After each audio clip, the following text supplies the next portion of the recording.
Salmos de número 42, apenas o versículo 1. Quem encontrou, diga amém.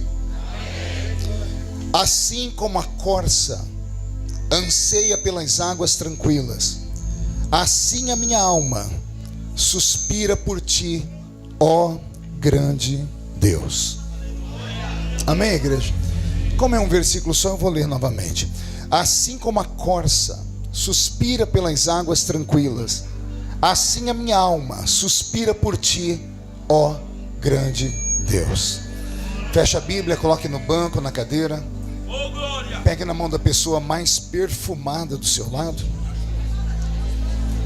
Eu tentei bonito, não deu certo. Perfumado deve ter alguém. Aperte a mão da criatura com um carinho até ela falar aleluia. Pentecostal que não faz barulho está com defeito de fabricação, não é? Vamos orar mais uma vez. Senhor, nós te exaltamos, te glorificamos. Entendemos que dentro de alguns minutos e esta linda igreja ficará pequena para o tamanho da glória que o Senhor vai mandar do alto dos céus. Os que vieram tristes começarão a saltar de alegria. Os que vieram se arrastando não voltam para casa se arrastando.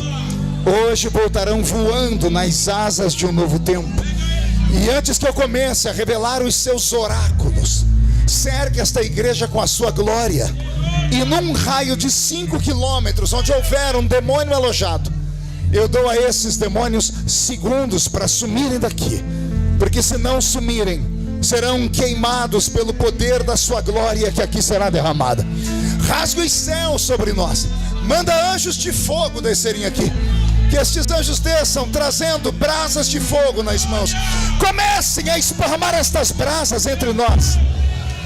E onde houver um crente cheio do Espírito Santo, pega ele nesta noite, Jesus, e mostra o caminho da verdadeira e poderosa adoração. Fala conosco, fica conosco. É o que eu te peço agora e sempre. E toda a igreja diz: amém. Os que podem, tomem o seu assento aplaudindo a Jesus, porque Ele é bom, porque Ele é maravilhoso. Esta agenda não foi marcada nem por mim, nem pelo pastor. Foi o próprio Deus que marcou essa agenda. E quando Deus faz isso, é porque Ele quer falar intimamente com alguém, ou com um grupo, ou Ele quer curar corações. Então hoje vocês vão ver um pastor Marco Feliciano diferente pregar. Hoje eu não vou pular, não vou gritar, não vou pregar uma mensagem daquelas que arranca tatu da toca e sabiá do toco. Hoje eu quero abrir o meu coração para vocês, porque o louvor que me antecedeu foi o sinal que eu pedi ao Senhor. E o Senhor falou comigo através do último louvor. Então olha para o seu irmão e diga: está preparado? Pergunte: trouxe lenço? Se não trouxe lenço, prepare a manga da camisa, a ponta da gravata, porque nós vamos receber um batismo de quebrantamento aqui nesta noite. Posso ouvir um grito de glória a Deus da igreja? Amém.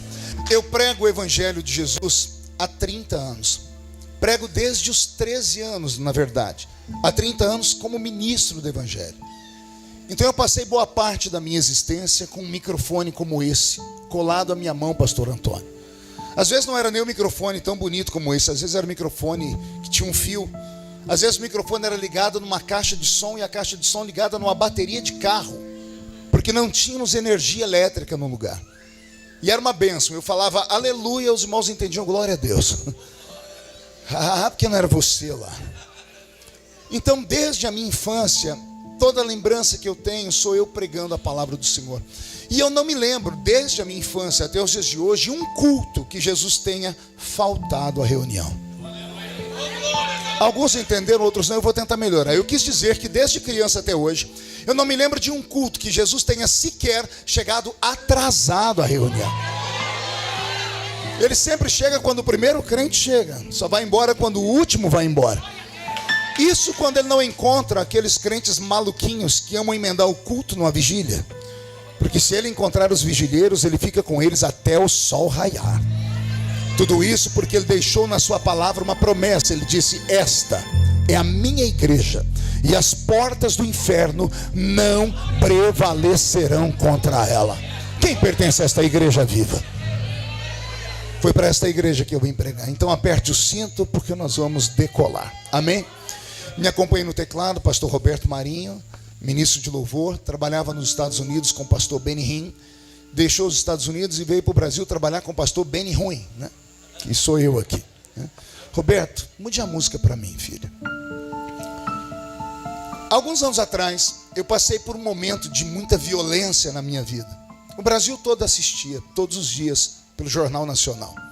90 dias de pancadaria, de perseguição. Não existia no Brasil direita, não existia no Brasil conservadores. E aprove a Deus me levar lá para Brasília, um profeta dentro do parlamento. E lá Deus me destacou e me colocou num lugar de guerra. Só que aquela guerra me custou muito caro. Muitos crentes que estão aqui devem se lembrar dos episódios, das manifestações, das pessoas depedrando as minhas igrejas. Tivemos que fechar 14 igrejas em 2 meses. Os ativistas moravam na frente da igreja com suas casinhas, com suas cabanas, e quando ia começar o culto, eles tiravam a roupa e ficavam pelados na porta da igreja, cantando, tocando atabaque, fazendo obra de feitiçaria.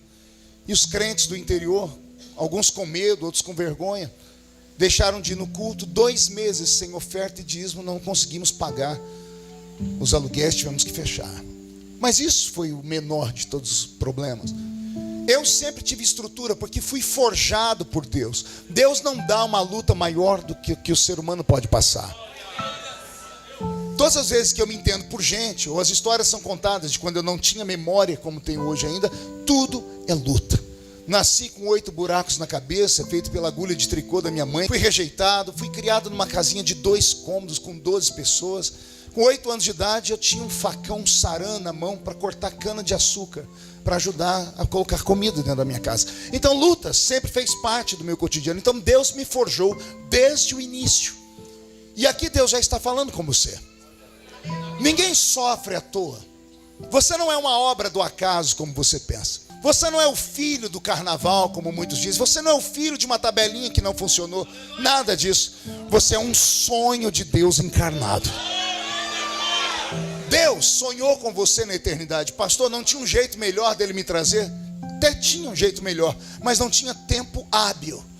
Como ele tinha pressa em te trazer, a primeira forma que veio foi aquela que você nasceu. Eu sou filho de um adultério, e você não sei o que é. Então, por causa dessas lutas todas, Deus nos forja. E Deus só forja um ser humano desta forma, com sofrimento, desde a sua infância, quando ele tem algo muito grande para entregar a esse ser humano. Eu vou falar de novo. Se você é uma pessoa que só conhece dor, sofrimento, rejeição, perseguição, humilhação, entenda, é porque Deus tem algo tão grande na sua vida, mas tão extraordinário, que se Ele mostrasse para você era perigoso você ter um infarto no seu miocárdio. Deus não é injusto, tampouco sádico. Porque tem gente que fala assim: Deus me deixa sofrer porque Ele gosta. Não, que pai quer ver o filho sofrer? Mas às vezes o caminho do sofrimento é o único caminho que Deus tem para forjar a pessoa, para transformar ela numa pessoa forte. Dia desses eu vi numa mensagenzinha de internet um homem falando, um americano, e aquilo que ele me falou entrou dentro do meu coração. Ele disse: tempos difíceis fazem homens difíceis. Homens difíceis criam tempos fáceis. Tempos fáceis criam homens fáceis. E homens fáceis criam tempos difíceis. Mas tempos difíceis geram homens fortes. Toda dor, todo sofrimento pode ser uma catapulta para te jogar para cima, ou pode ser uma sepultura para te enterrar. A escolha é sua. Você não pode acusar A, B, C, D ou E. Você não pode falar que foi culpa da mãe, do pai, do vizinho, do cachorro, do dentista. Isso aí é desculpa esfarrapada de quem não quer enxergar a vida com os olhos que tem que ser enxergado. Sofrimento para Deus é uma matéria de uma grande faculdade. E se você passar por esta matéria, você vai ter história para contar. Quem lembra daquele velho adágio popular que dizia os nossos pais e avós: aquilo que não mata, engorda, fortalece. Então, se você não morreu, querido, é porque tem coisa muito grande para acontecer pela frente. Vou falar porque Deus falou no meu coração. Tem gente que ainda não acredita. Tem pessoas aqui dentro que quando Deus resolver exaltá-las, quando Deus abrir o leque da revelação, nem elas vão conseguir reconhecer o que elas são olhando para o espelho. Elas vão falar, meu Deus, mas ontem eu queria me matar e hoje eu estou aqui em ascensão, estou sentado entre os príncipes da terra, estou escrevendo um livro que vai ser um best-seller, estou tendo um programa de televisão, estou gravando uma música que será reproduzida no mundo inteiro, e eu estou profetizando e ninguém pega a profecia. Quando eu não tinha experiência de dor e de sofrimento, todo crente que vinha contar para mim aquelas histórias cabeludas, porque todo crente sofre muito, eu chorava muito. E como eu sempre fui um homem de oração, eu me tornei intercessor. E não tem nada mais difícil do que ser intercessor. O intercessor, ele não só ora pela pessoa, ele se coloca no lugar dela. Uma coisa é você orar, Deus abençoe aquela pessoa. Outra coisa é você interceder por ela. Se você interceder e atingir o nível espiritual, ao término da intercessão você vai estar sentindo dores nos seus ossos, dores nos seus ombros, dor na cabeça. É perigoso você atrair o que está sobre a pessoa, porque isso é intercessão, é se colocar no lugar dela. E eu era um intercessor, então eu não vivia, porque eu só chorava, porque os crentes só me contavam tristeza. Até que Deus me fez sofrer. Quando eu entendi o sofrimento, eu passei a ser um homem que muitas pessoas chamam de homem frio. Porque alguém vem falar comigo, me conta aquelas histórias mais doloridas e eu só olho para a pessoa. Quando termina, ao invés de eu falar, coitadinho, eu digo assim, meus parabéns. Minha pessoa fala, o senhor é maluco, eu estou contando desgraça, o senhor está me dando os parabéns. Porque eu digo, porque eu sei onde essa história vai dar. Eu já passei por aí. Tem muitos que estão aqui, pregadores, e quem sou empregador, que quando me vê diz, eu quero ser como ele, eu quero chegar onde ele chegou. Eu recebo mensagens, perguntas assim, como é que faz para chegar onde o senhor chega? Quando eu tenho tempo eu respondo assim, quer chegar onde eu cheguei? Passe por onde eu passei. Vou falar de novo, quer vencer? Conheça o calor da batalha. Carregue cicatrizes no corpo. Eu só conheço um obreiro quando eu vejo ele com cicatrizes. Porque ele foi forjado, passou pelo deserto e sobreviveu. Deus ajuda o fraco. Deus não consegue ajudar o covarde. Vou falar de novo. Deus ajuda o fraco. O fraco ele pega pela mão, ele salta a muralha. Mas o covarde Deus vomita ele. Nem sempre numa guerra vence o mais forte, mas sempre vence o mais corajoso. O senhor é louco, pastor? Não, chegando no céu, bate um papo com Davi.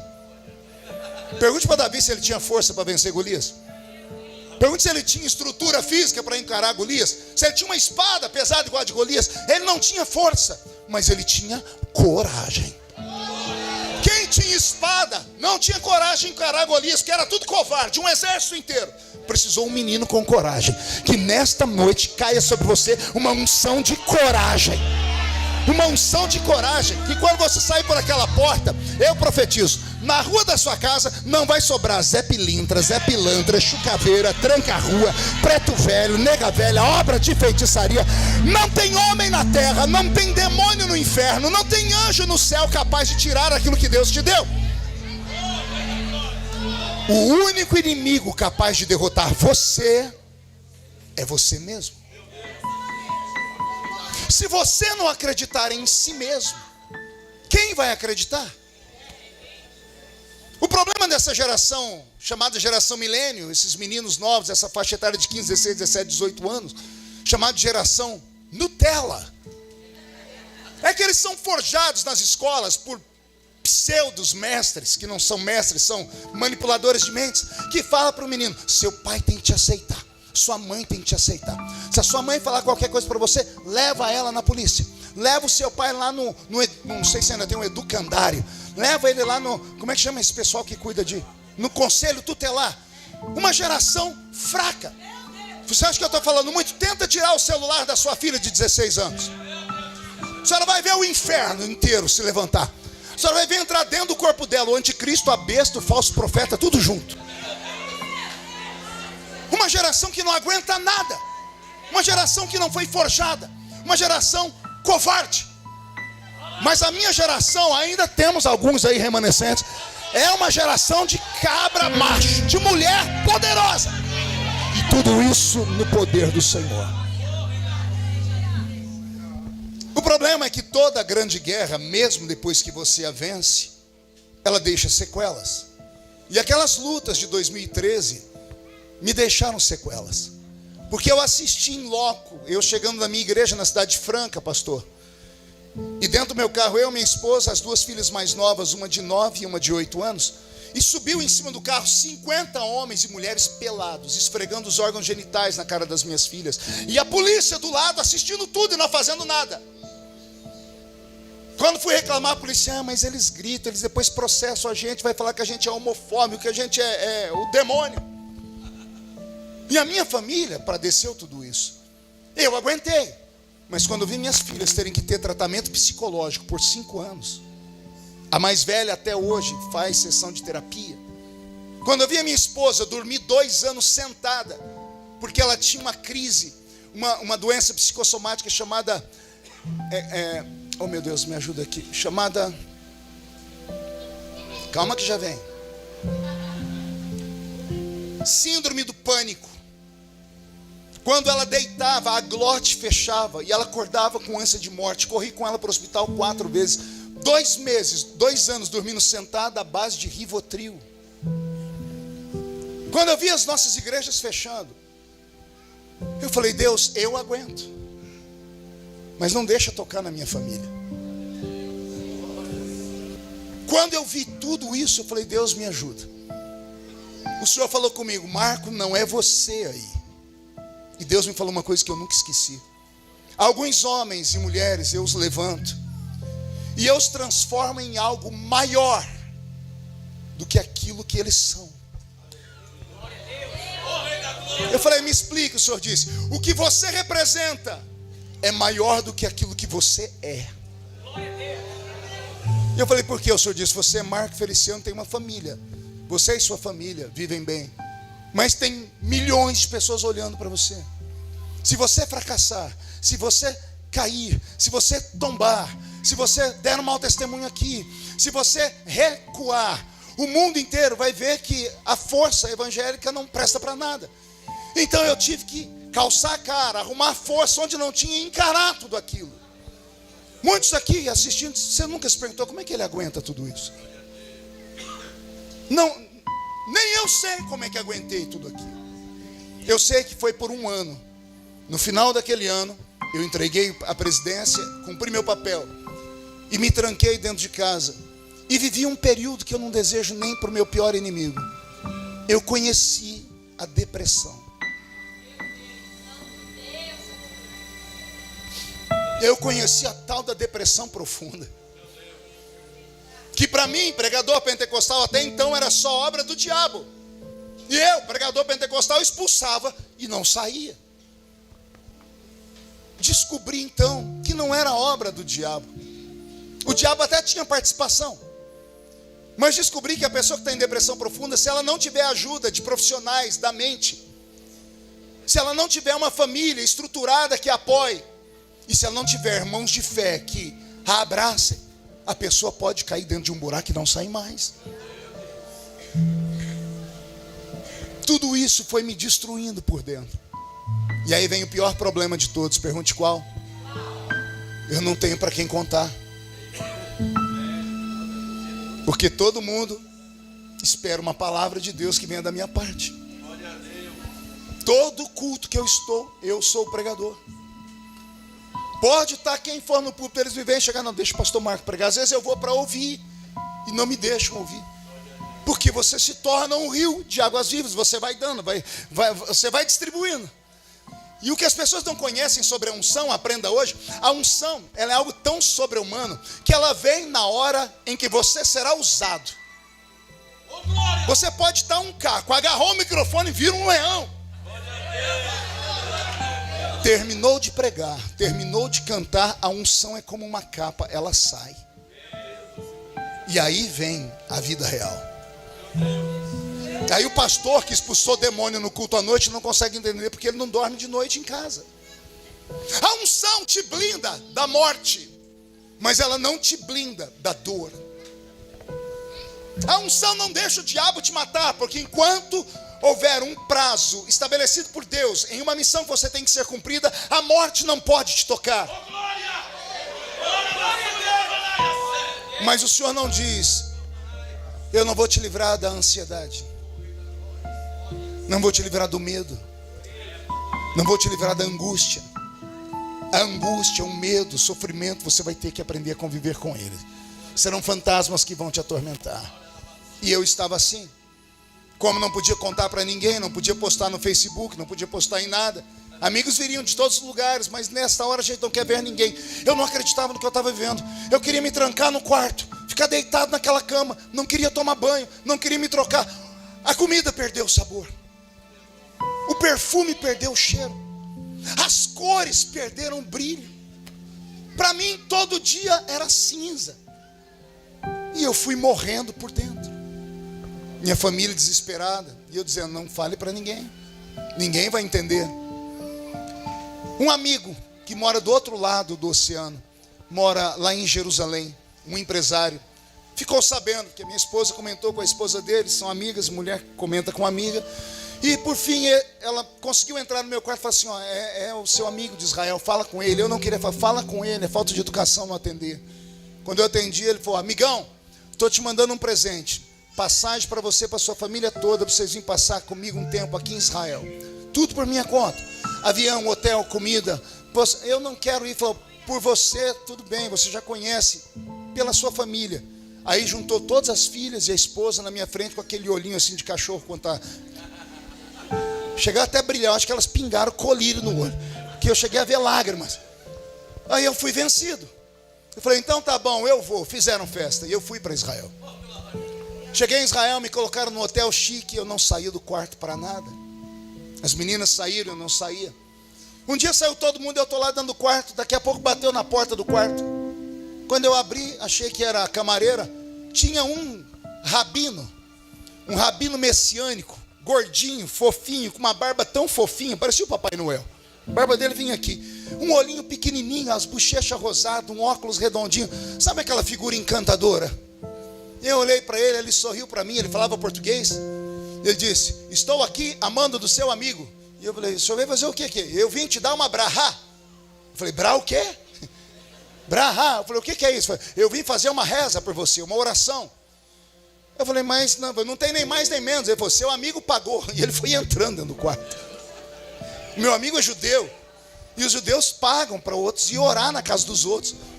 E quando o homem foi entrando, ao invés dele só entrar, ele agachou antes de entrar, enfiou a mão de cá, pegou uma coisa de cá, outra de cá. Quando ele entrou, ele tinha um saco desse tamanho na mão, cheio de fitinha vermelha. Um saco de fita vermelha. E na outra, uma lata de 5 litros de azeite de oliva. Eu olhei o azeite e me deu medo. Porque a gente, quando vai orar por alguém, a gente leva um vidrinho pequenininho. A gente molha o dedinho. Eu falei: meu Deus, 5 litros já, o que esse homem vai fazer? Vai me afogar com esse negócio aqui.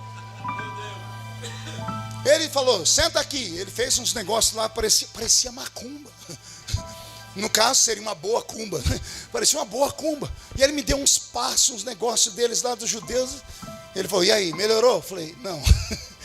Ele pegou as fitinhas vermelhas, amarrou no meu dedo, amarrou no braço, eu parecia uma boneca.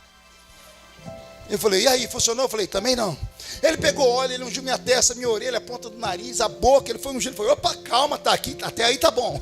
Aí eles estão ungindo o quarto inteiro. Ele ungiu o quarto inteiro, foi meia. Ele gastou 2,5 litros de óleo. Eu falei: que coisa doida. Quando ele terminou, ele falou assim: e aí, funcionou? Eu disse: não. Ele coçou a cabeça atrás do kippá, aquele chapéuzinho que eles usam. Ele falou: então, plano B, preciso tirar você daqui. Eu falei: eu não vou sair daqui. Ele falou: vai, porque senão eu tenho que devolver o dinheiro para o seu amigo. Eu falei: e eu com isso? Ele falou: e aí que eu tenho que cuidar dos meus filhos. Você precisa ir, senão você... É pecado, a Bíblia diz que quem pode fazer o bem não faz, peca. Ele agarrou minha mão, passou e saiu me arrastando no meio do hotel. Me colocou dentro do carro dele. E ele fez uma viagem comigo em Jerusalém que eu nunca tinha feito. Então isso eu gostei. Ele saiu por trás de Jerusalém e subiu no alto de uma montanha. Jerusalém é cercada por 7 montanhas. Em uma das montanhas ele parou, o vento soprava, o sol ardia, mas a visão era incrível. Eu via a cidade de Davi, a cidade antiga, inteira, eu via o cemitério de Jerusalém, eu via o jardim do horto, o Monte das Oliveiras, eu via o Domo da Rocha, eu via aquela cúpula dourada, a visão era linda, parecia um quadro. Aí ele falou comigo, senta aqui que eu quero te dar um ensinamento. Sentei do lado dele, ele do meu. Eu falei, qual é o ensinamento? Ele falou, já te falo. E ficamos 10 minutos, 20, eu olhava para ele e disse, meia hora, 1 hora, eu olhava ele. Eu já não estava aguentando, o sol estava me fritando na muleira. Aí ele olhou para mim, fez assim, com os olhos pequenininhos, você está com calor? Eu disse, não, eu tô derretendo aqui. E ele falou, que bom. Eu falei, que bom por quê? Ele falou, agora eu posso começar a te ensinar. Eu falei, você vai me ensinar o quê? Ele falou, se você pudesse recitar um versículo da Bíblia para esse momento de calor agora, que versículo você recitaria? Foi instantâneo. E eu gritei bem alto, assim como a corça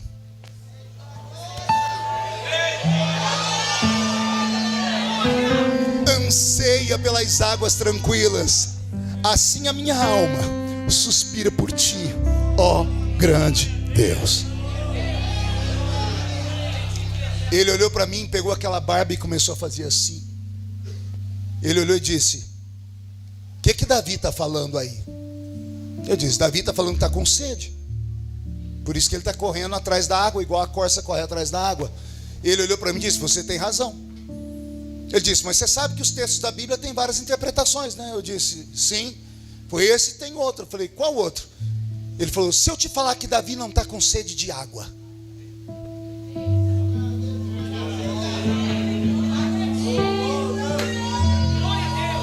Eu falei, como assim? Aí me despertou a curiosidade. Ele disse, Davi não está com sede de água. Eu falei, então me explica. Ele falou, tem que te contar a história do ponto de vista nosso, judeu. Nós conhecemos a Bíblia como vocês não conhecem. Você sabe por que Davi estava falando da corça? Eu disse não. Ele disse, porque Davi foi caçar uma corça. E Davi foi caçar uma corça porque ele tinha problemas na sua família, problema com o pai. O problema dele com o pai era tão grande que ele queria ser aceito pelo pai. Você sabe que Davi tinha problema com o pai dele, né? Lembra do dia que o profeta entrou na casa de Jessé o belemita? Os velhos estavam lá. Cadê Davi, o mais novo? Não era para o mais velho estar na roça e o mais novo tá em casa? Mas o mais novo está na roça e o mais velho está dentro de casa. Davi sofria rejeição dentro da família. Outro dia eu volto aqui para tentar explicar para vocês o motivo da rejeição. Por conta da rejeição que ele sofria com a família, ele queria se autoafirmar para o pai. De que forma?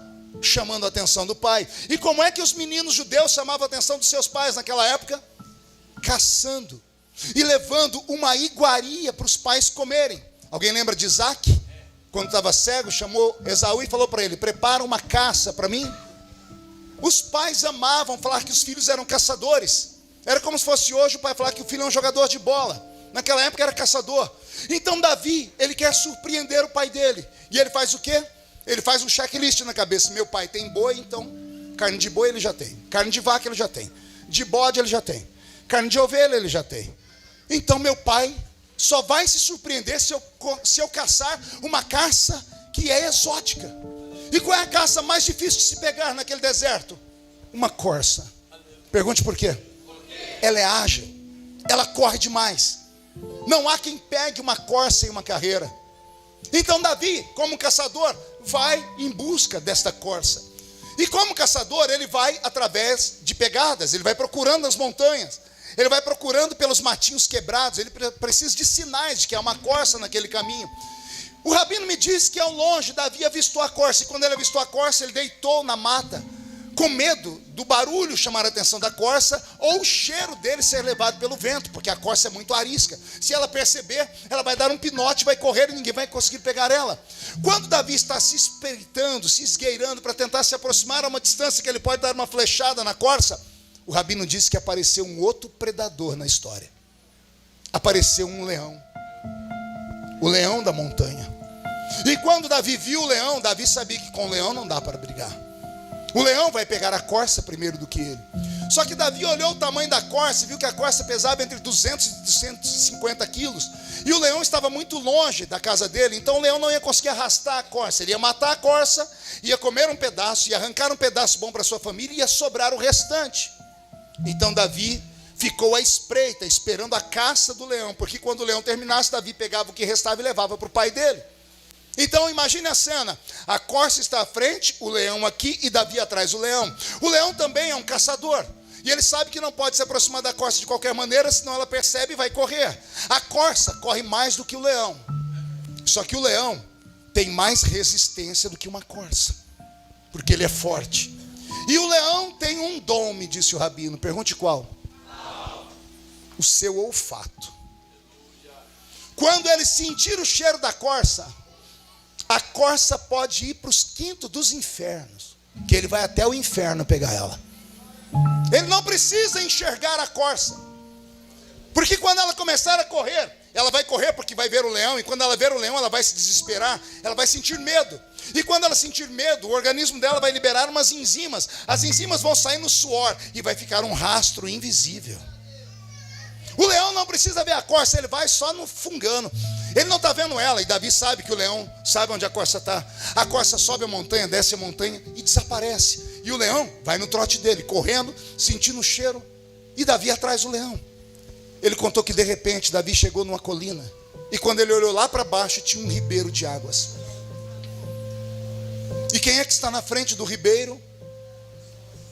O leão. O leão está na frente das águas, olhando de um lado para o outro, buscando o cheiro da corça. E o cheiro sumiu. Como o cheiro sumiu, o leão tem que usar o instinto, ir para a esquerda, para a direita ou voltar para casa. Ele vai agir por sorte. E Davi ficou observando aquilo. E quando o leão foi embora, Davi desceu a colina porque estava cansado e foi beber água. E o rabino diz que quando Davi estava bebendo água, o leão já tinha ido embora, Davi escuta um barulho em uma moita, pertinho dali. E quando ele olha para a moita, de trás da moita levanta uma corça. Só que interessante, a pele dela está diferente. Davi viu que a pele da corça estava brilhando. Quando ela ficou em pé, ela se sacudiu. E quando ela se sacudiu, jorrou água para tudo quanto é lado.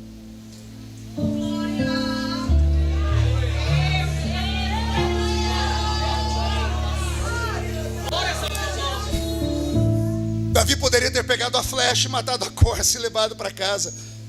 Mas o ensinamento que ela deu para ele eternizou ela num salmo. Além de não matar a corça e deixar ela ir embora, ele disse: eu aprendi com você. Davi sentou debaixo de um zimbro e escreveu o Salmo 42. A corça não suspirava por água porque ela estava com sede. Ela suspirava por água porque ela conseguiria ficar invisível nas águas. Quando ela chegou nas águas, o leão não estava vendo. Ela mergulhou nas águas. E quando ela mergulhou nas águas, ficou invisível. A água, a correnteza, levou o cheiro dela embora. A água levou o suor dela embora. A água levou o medo dela embora. E o leão, quando chegou, não sabia para onde a corça tinha ido e foi embora. O rabino me disse: Davi não estava com sede de água, ele estava com sede de justiça, porque a vida era injusta. São muitos leões que nos caçam diariamente, no trabalho, na família, nos vizinhos. Não se escandalize, na igreja. Vou reafirmar, na igreja. Você sabe qual é a pior ferida para ser curada? É a ferida religiosa. É a ferida causada pela religião. Quando aquele que deveria te proteger te machuca. Quando aquele que deveria te apoiar quer ver a sua morte. Quando aquele que você chama de pai, porque a palavra pastor, presbítero, evangelista, papa, padre significa pai. Quando o pai deveria te amar, porque o pai dá a vida pelo filho, o pai sonha em ver o filho ser melhor do que ele. O sonho do pai é ter orgulho do filho, falar: esse é meu filho. Eu não sei vocês, mas eu cresci no ministério onde eu tinha um pai, mas era um pai abusivo. Era um pai que não me amava. Era um pai que tinha ciúmes do meu brilho. Era um pai que, quando via Deus me usar, fazia de tudo para arrancar minhas oportunidades, me tirar do púlpito. Era pai, mas era um pai abusivo. Um pai que possivelmente foi abusado por outro pai, mas essa desgraça dessa corrente de maldição tem que ser quebrada. Tem que ser quebrada, e só há maneira de ser quebrada. Pergunte como? Você precisa se esconder. O rabino me deu uma única palavra, e aquela palavra entrou na minha alma e me curou da depressão. Ele falou para mim: o que salvou a corça foi o mergulho. E ele disse para mim: mergulha.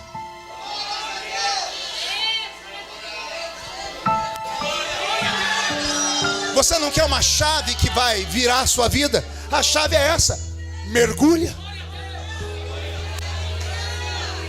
Pastor, mas não, eu sou da moda antiga, eu sou daqueles que eu prefiro ser um herói morto do que um covarde vivo. Isso é coisa de historinha de filme de bang bang. Você tem que ter sabedoria. Se dá para escapar da morte, escapa. Se vê que não dá para enfrentar aquela luta, recua, pede um tempo. Não vai além das suas forças, que se você for além das suas forças, você vai morrer.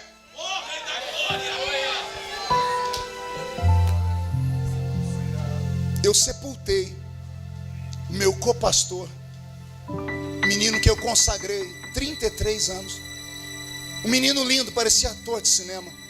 A esposa dele, uma modelo, lindos os dois. Pregou uma mensagem num culto de domingo, eu nem estava na igreja, mas mandaram a mensagem: pastor, o céu desceu. Na terça-feira ele subiu no alto de uma ponte e se jogou.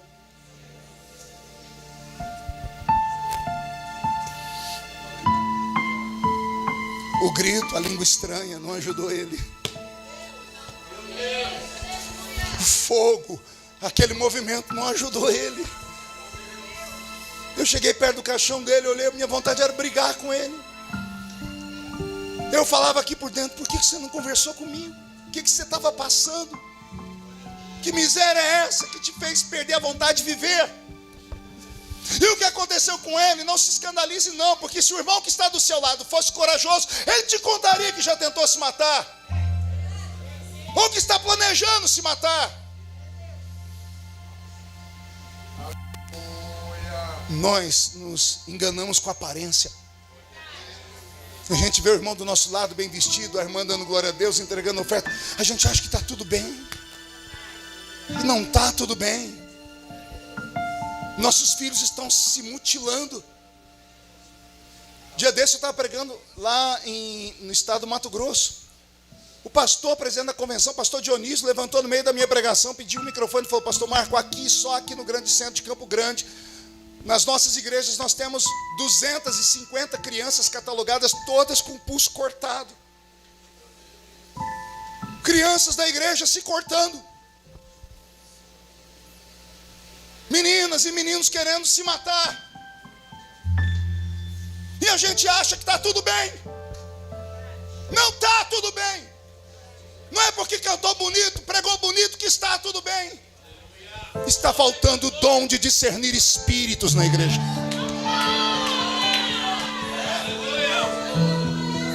Está faltando o dom de discernir espíritos. Quer ver Jesus discernir no espírito? Entra um homem numa casa onde Jesus está, e o homem olha para Jesus e diz: eu sei que tu és mestre vindo da parte de Deus, porque ninguém pode fazer os sinais que tu fazes se Deus não estiver com ele. Nicodemos. Todo mundo que estava lá falou: uau, olha que pregação. Aí Jesus levantou, foi perto dele e disse assim: Nicodemos, só te falta uma coisa.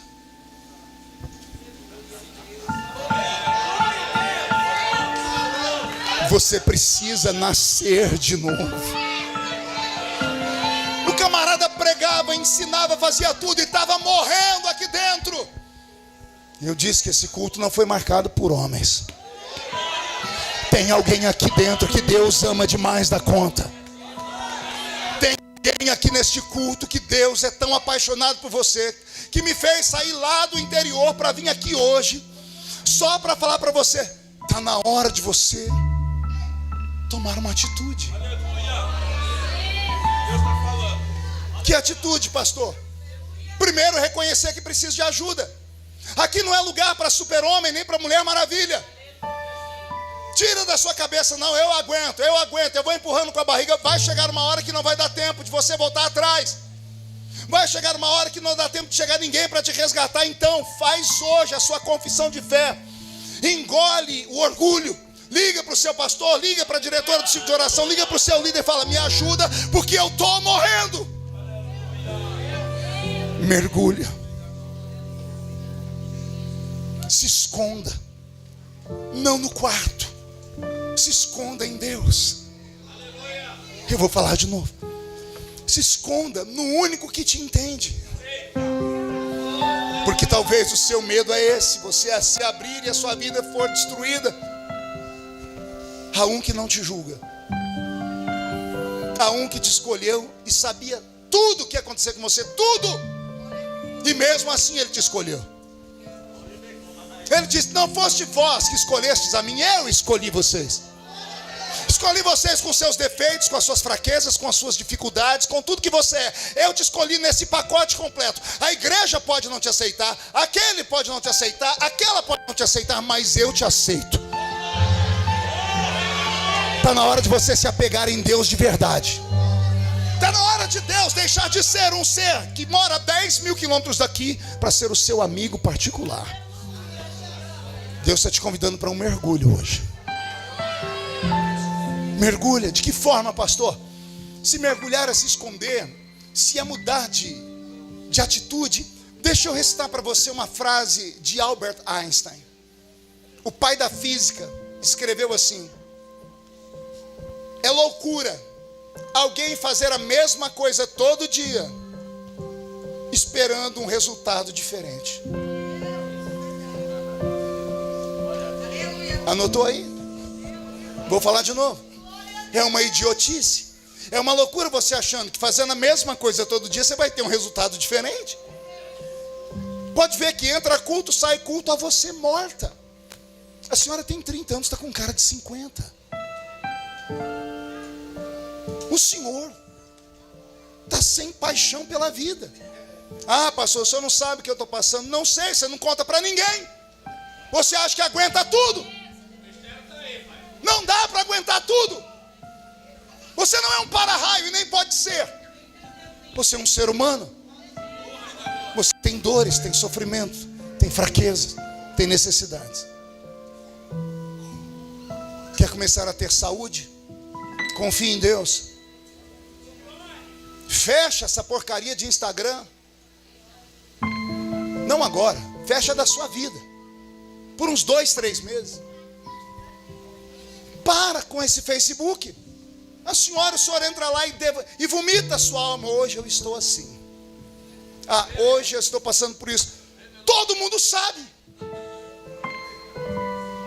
Você está aqui dentro agora, está me ouvindo pregar, veio no lugar certo, mas não consegue fazer a coisa certa. Não para de olhar o celular de 5 minutos, tem alguém te chantageando. Tem alguém tentando te extorquir. Tem alguém falando: vou destruir sua família, vou destruir seu casamento, vou destruir seu ministério, vou destruir seu emprego, vou destruir. E você acredita. Quando você acredita na ameaça do inimigo, é porque você deixou de acreditar naquele que te chamou. Olha o que Deus me manda te falar: troca o número do celular. Quebra esse chip. Muda de companhia. Se for possível, muda de casa, muda de bairro. Não dê ousadia ao inimigo. Não deixe as pessoas roubarem a sua paz. Não deixa. Nenhum ser humano tem o direito de roubar a paz do outro. Nenhum. E eu posso profetizar? Deus está indo lá agora. Vai cair um temor sobre essa criatura que está te atormentando. E se ela não voltar atrás, vai vir o juízo. Porque ninguém toca no ungido de Deus. Ô pastor, isso aí é só para proteger vocês do púlpito? Não, ungido significa escolhido, significa separado. Alguém aqui foi separado por Deus? Alguém foi escolhido por Deus? Então essa profecia é sobre você: não toqueis nos meus ungidos, diz o Senhor. Eu estou com meu corpo todo arrepiado. Estou ouvindo barulho de espadas aqui em cima. Anjos e demônios estão guerreando. E eu já sei de quem é a vitória. A vitória é sua.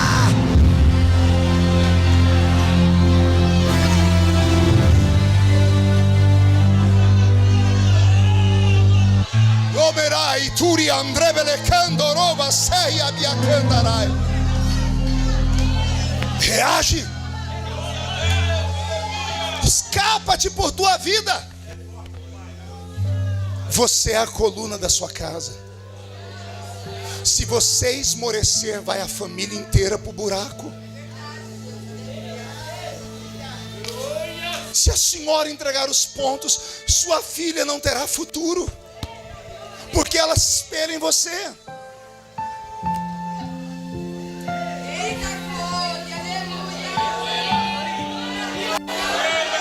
A minha alma não tem prazer naquele que recua, diz o Senhor. Se te mostrares fraco no dia da peleja, pouca será a tua força.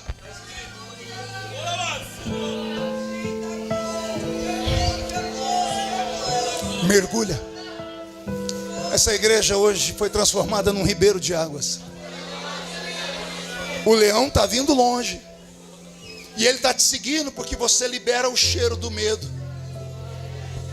Alguns animais sentem o cheiro do medo, vocês sabiam disso? Cachorro e cavalo. Você passa perto de uma porcaria de um chihuahua, você mostrou medo, ele pensa que ele é um pitbull e começa.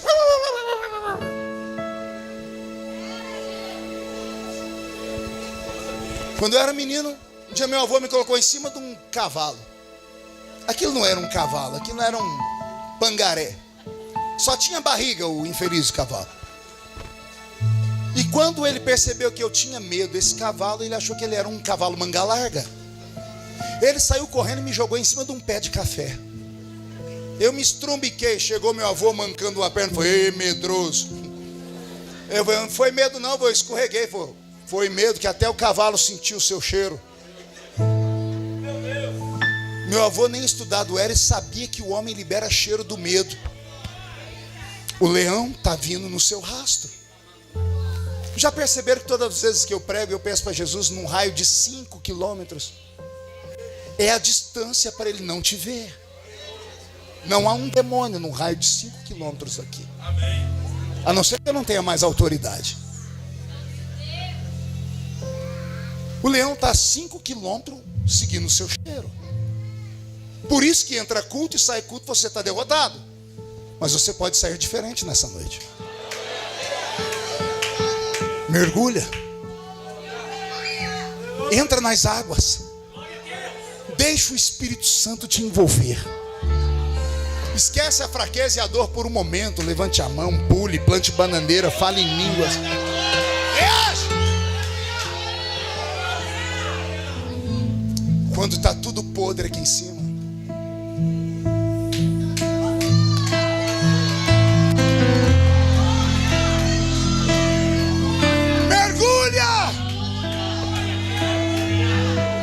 se jogue nos braços do Senhor nessa noite. Depois que o rabino falou isso para mim, mergulho, eu tive uma crise de choro. E aquele choro lavou a minha alma. Ele não precisou falar para mim que eu era crente, que eu conhecia a Bíblia, que eu tinha que ter força.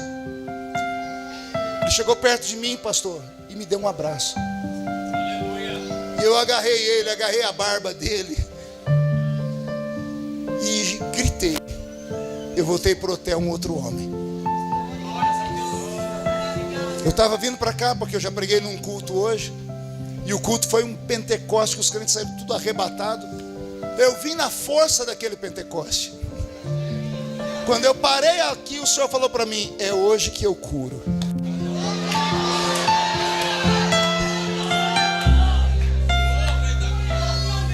E eu falei: o Senhor vai curar o quê? O Senhor disse: vou curar aquilo que médico não cura. Jesus te ama muito. Eu queria ter uma palavra diferente para você. Eu queria te dizer, você não vai sofrer. Eu queria te dizer, você não vai ser humilhado. Eu queria te dizer que a vida não vai te passar a perna. Mas eu seria leviano. Viver é uma agonia. Viver com Jesus não é fácil. Imagina sem Ele. Nós ainda temos onde nos apegar. Nós não vemos Ele, mas Ele nos vê. Durante o meu período de depressão, eu falei com Deus: por que o Senhor não fala comigo? E depois da depressão, Ele me respondeu: eu fecho os meus lábios, mas eu nunca fecho os meus ouvidos.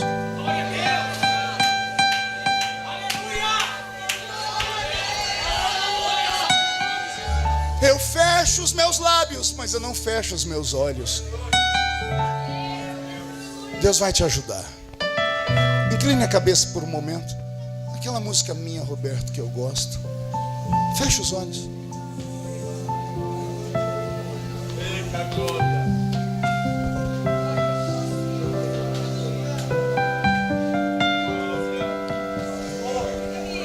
Fala com Deus. Põe para fora.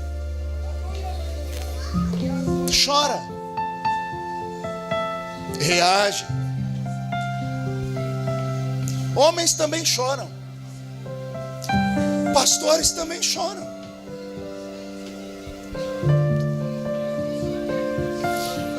Eu não sei quando, mas eu sei que vai passar. Vai passar. Não há dor que dure para sempre.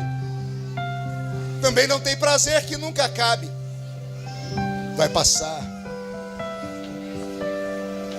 Aguenta.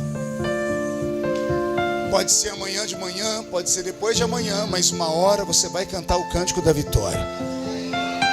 Por enquanto, a palavra de Deus para você é essa: recue, mergulha, se esconde nele, dá tempo ao tempo, busca força, se alimenta, porque vai chegar o momento em que o Senhor Deus vai te erguer de novo. Pai, tem uma igreja na minha frente, meu lado esquerdo, direito e atrás.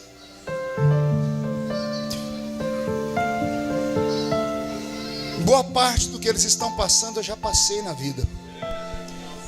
Já passei fome, já fui humilhado, já fui caluniado muitas vezes, já fui julgado e condenado por homens. Já senti medo de não ter condições de cuidar da família. Já tive vontade de morrer.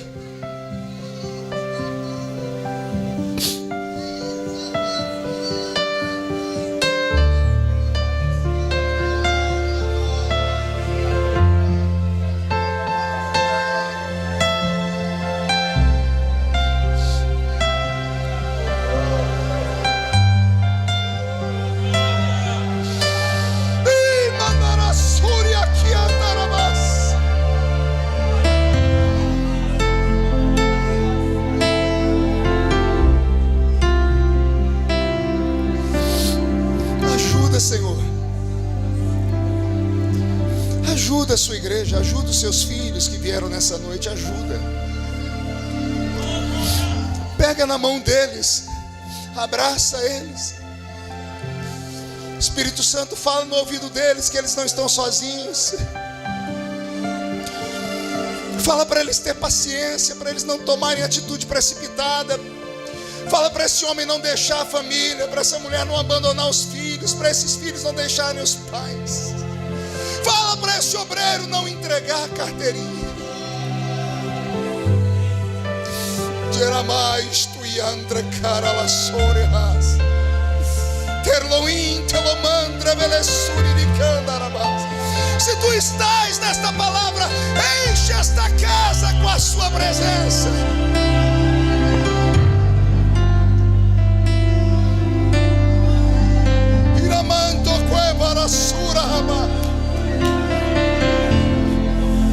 E a Mashiach a Toroba Seia Darabas. Recebe a cura na sua alma.